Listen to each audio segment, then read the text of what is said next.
Consumers may be able to purchase meat at a cheaper cost, but supply remains low due to retailers' inability to adhere to the price cut or simply because there really is not enough pigs to slaughter due to the prevailing African swine fever. Clazel Pardilia investigates why hog prices continue to soar and why meat vendors continue to plea for assistance from the Department of Agriculture. Nearly 1 week has passed since the price cap was implemented. Many businessmen are complaining and suffering because of it. But what really is the cause of the high price of pork nowadays? PTV News tried to find out and dig deeper on the issue. Exactly 10 in the morning, our team traveled to Batangas all the way from Quezon City. This is where a meat dealer, Ricardo Chan, gets his pork supply that he will eventually distribute to meat vendors in Metro Manila. In Ibaan, he met with his 2 agents who scout for pigs being sold in the area. His agents earlier committed to get 175 pesos a kilo of live hog price for Ricardo. However, their deal fell through after an unidentified buyer bid at a higher price. Usapan natin 175. Bigla nyo ginagawa 180. Nandito na kami sa Ibaan. Makaka-atras pa kami. Pagdating namin sa may baboy, may pumunta sa kanila. Sinasabi nilang, ay may pumunta dito, 180 na. Ang area po na nanunulot is Binyan at saka Cavite.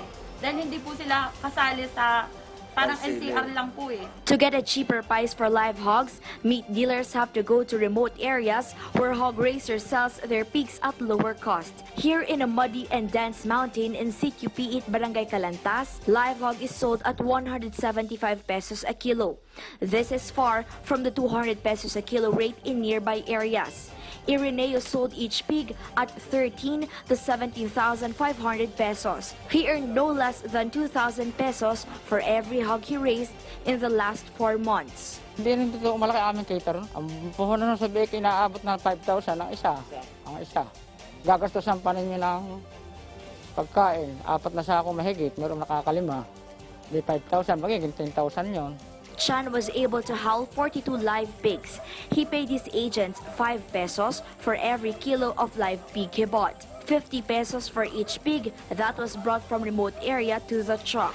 Others' expenses include gasoline, toll gate, driver, biosecurity, and all other transport charge, which translates to 182 pesos investment for a kilo of live hog. He sold it for 190 pesos per kilo to his meat vendors. Yung dating formula namin na 65 sa meat dealer, 60 sa tindera, hindi mo pwedeng i-apply dito sa price ceiling. Ako, sacrifice ako ngayon. It was 2 in the morning the next day when hogs were brought to the slaughterhouse. The 97 kilos of live hog meat went down to 80 after slaughtering. It was delivered to Paco Market where the wholesale price is pegged at 240 pesos. In retail, both pork loin and pork belly are sold at 300 pesos a kilogram, which is beyond the SRP. Kaya naman po siya sa 270.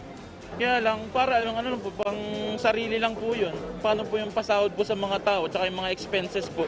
And because pork was brought to the market at 6 a.m. Malayo yung kinukuhanan at pahirapan. Tapos gaya niyan, tinatanghali na sila na kasi ang hirap maghanap ng baboy. To bring down the farm gate price, hog raisers appealed for subsidy from the DA. Meanwhile, meat dealers pleaded for immediate transport support from the Agriculture Department. Meanwhile, according to the DA, they have 400 million pesos available for a population of pigs. They will allocate for distribution of free piglets, disinfectant for strict biosecurity, and medicines. The DA also promised to immediately reimburse dealers and traders their transport expenses. Clazel Pardilia for The Nation.